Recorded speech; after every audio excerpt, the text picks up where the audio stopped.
Kita akan membincangkan wacana penundaan pemilu ini bersama Wakil Ketua Umum PKB, Jazilul Fawait, dan pengamat politik Ujang Komarudin.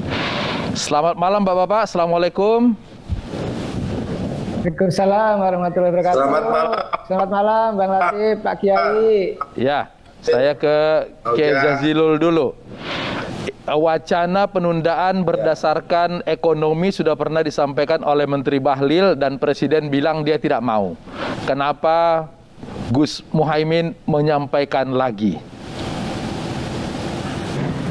Ya, tentu Pak Muhaimin menyampaikan itu untuk semata-mata melihat situasi dan kepentingan masyarakat hari ini. Kita tahu semua bahwa negara ini negara hukum, negara ini yang juga negara yang menghargai demokrasi. Demokrasi tujuannya itu untuk mempercepat kesejahteraan, termasuk juga pemilu. Nah, Pak Muhaimin memandang bahwa COVID-19 yang melanda Indonesia selama 2 tahun membuat perekonomian beku dan aktivitas ekonomi masyarakat mengalami penurunan. Nah, 2022 ini baru mulai start. Oleh sebab itu dalam perhitungan Pak Muhaimin, demi menjaga stabilitas ekonomi dan pertumbuhan ekonomi yang dimaksudkan adalah untuk kemaslahatan rakyat, maka Pak Muhaimin mengusulkan ditunda. Oke.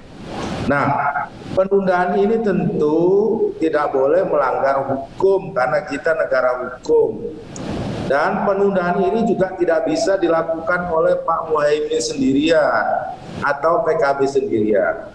Karena ini butuh kesepakatan politik semua. Oke.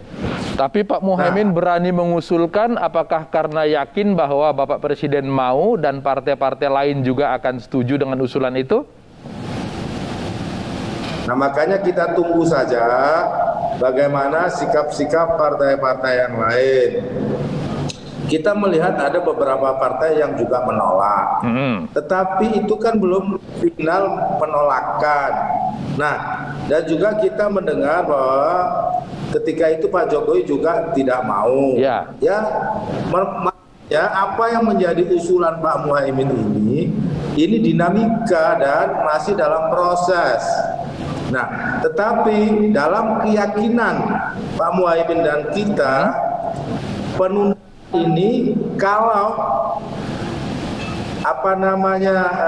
terus disampaikan dan mengajak partai-partai yang lain, insya Allah akan berhasil. Oke, baik. Dari mana pintunya?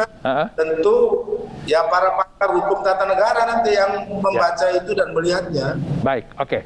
Saya ke Kang Ujang dulu. Kang Ujang, Presiden sudah berulang kali nolak. Bahkan Pak Presiden bilang penundaan yang seperti ini, perpanjangan masa jabatan itu menampar muka saya, mempermalukan saya. Kenapa masih ada yang bersuara seperti ini? Apa jangan-jangan juga istana sebetulnya malu-malu kucing untuk menyetujui perpanjangan itu? Begini Bang Latif, saya seminggu yang lalu itu dikabari oleh seorang petinggi partai besar di Republik ini ya, yang mengatakan bahwa akan ada operasi seperti ini. Jadi saya tidak heran dan tidak aneh kalau ini muncul gitu loh. Seminggu yang lalu saya dikabari itu gitu loh.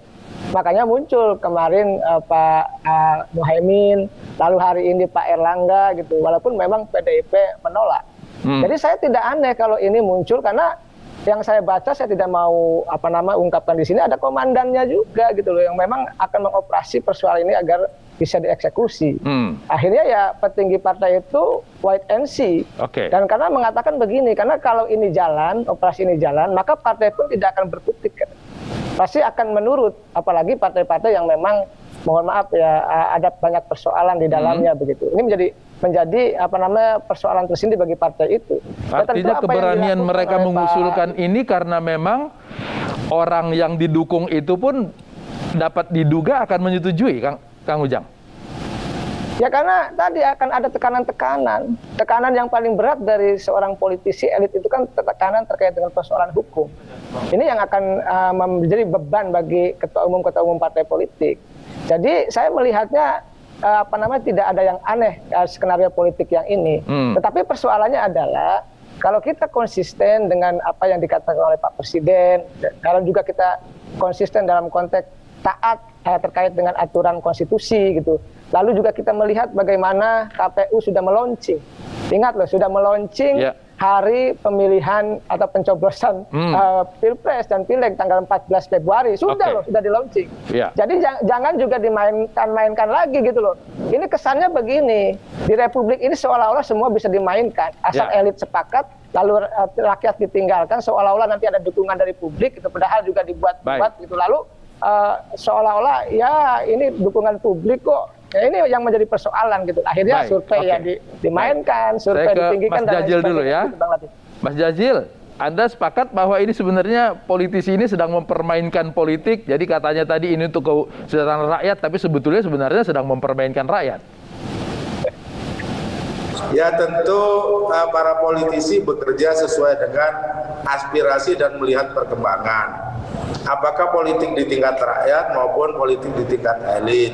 Nah, kalau kita lihat survei yang terakhir, survei kepuasan publik di Kompas, itu Pak Jokowi Maruf mengalami peningkatan yang luar biasa.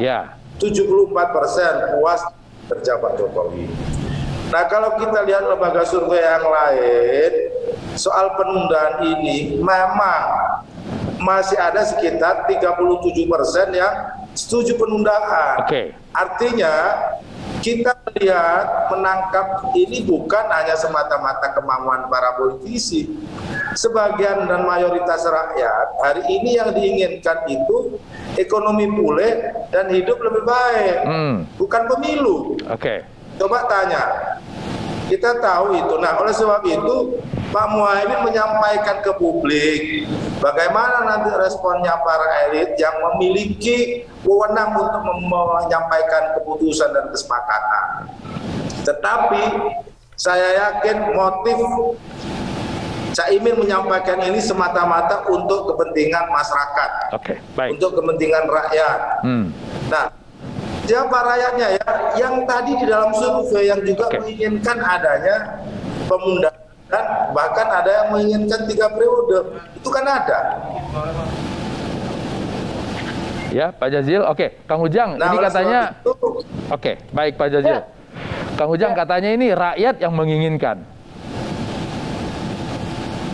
Ya, kalau saya perspektifnya gini, saya kan lama juga bergaul dengan elit ya. Ya survei itu mohon maaf ya tergantung respondennya juga. Kalau respondennya mereka pendukung Pak Jokowi ya pasti akan kepuas. Tapi kalau respondennya pendukung yang lain juga tidak akan puas. Ini debatable. Kita juga survei dan survei saya juga tidak dipublikasi ya, melihat banyaklah kecenderungan survei itu yang mohon dalam tanda petik ya memang itu data, tapi juga kadang-kadang data itu bisa dimainkan. Kan ada buku itu How to Lie with Statistics. Bagaimana berbohong. Artinya jangan bawa-bawa nama rakyat untuk sesuatu gitu. Iya, tapi saya tidak mengatakan bahwa ya survei itu bohong atau tidak benar, tidak. Itu dengan metodologi yang bagus, tapi saya katakan bisa dimainkan kok. How to Lie with Statistics itu sangat jelas, itu argumen sangat jelas begitu. Pak Jazil, ini kalau udah nantinya setelah dari Pak Muhaimin, lalu kemudian sudah mulai membaca tanggapan-tanggapan elit, kedepannya untuk memformulasikan ini akan dibawa kemana?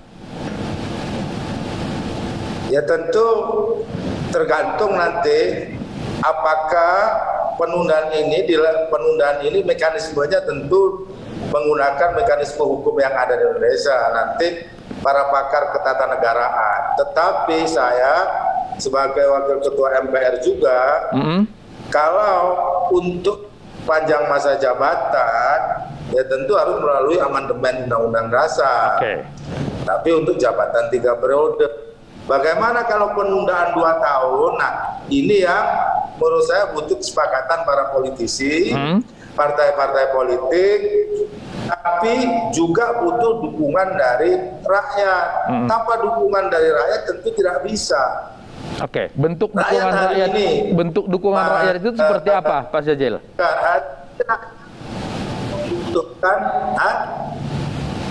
Bentuk dukungan rakyat itu nantinya dalam bentuk apa?